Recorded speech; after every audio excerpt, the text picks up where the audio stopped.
ഹിറ്റുകൾ വാരിക്കൂട്ടാൻ ആട് 3 ഒരുങ്ങുന്നു. Mithun manual Thomas തിരക്കഥ രചിച്ച് സംവിധാനം ചെയ്യുന്ന ഈ ചിത്രം Friday film house, Kavya film ഹൗസിന്റെ ബാനറിൽ വിജയ് ബാബു, വേണു കുന്നപ്പള്ളി എന്നിവർ നിർമ്മിക്കുന്നു. വലിയ മുതൽ മുടക്കിൽ സുമാർ 50 കോടിയോളം രൂപ മുടക്കുമുതൽ നിർമ്മിക്കുന്ന ഈ ചിത്രം കഴിഞ്ഞ 2 ചിത്രങ്ങളിൽ നിന്നും തികച്ചും വ്യത്യസ്തമായ ഫാന്റസി കോമഡി പശ്ചാത്തലങ്ങളോടെയാണ് അവതരിപ്പിക്കുന്നത്. വലിയ കൗതുകങ്ങളാണ് ഈ ചിത്രത്തിന്റെ പിന്നിൽ ഒളിച്ചിരിക്കുന്നത്.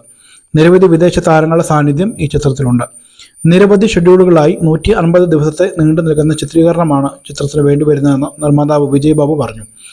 പാലക്കാട്ട് ചിത്രീകരണം നടന്നു വരുന്ന ഈ ചിത്രത്തിൽ ജയസൂര്യ, സൈജു കുറുപ്പ്, സണ്ണി വെയിൻ, വിനായകൻ, വിജയ് ബാബു, അജു വർഗീസ്, രഞ്ജി പണിക്കർ, ആൻസൺ പോൾ, ഇന്ദ്രൻസ്, നോവി, ഭഗത് മാനുവൽ, ഡോക്ടർ റോണി രാജ്, ധർമ്മജൻ ബോഗാട്ടി, സുധി കോപ്പ, ചെമ്പിൽ അശോകൻ, നെൽസൺ, ഉണ്ണിരാജൻ പി ദേവ്, ശ്രിന്ദ, ഹരികൃഷ്ണൻ, വിനീത് മോഹൻ എന്നിവരാണ് മറ്റ് താരങ്ങൾ. പാലക്കാടിന് പുറമെ തൊടുപുഴ, തേനി എന്നിവിടങ്ങളിലായിട്ടാണ് ചിത്രീകരണം പൂർത്തിയാക്കുക. സംഗീതം ഷാൻ റഹ്മാനാണ്. 2026 മാർച്ച് 19 റിലീസ് ഡേറ്റ് പ്രഖ്യാപിച്ചുകൊണ്ട് ആട് 3യുടെ ആദ്യ അനൗൺസ്മെന്റാണ് എത്തിയിരിക്കുന്നത്.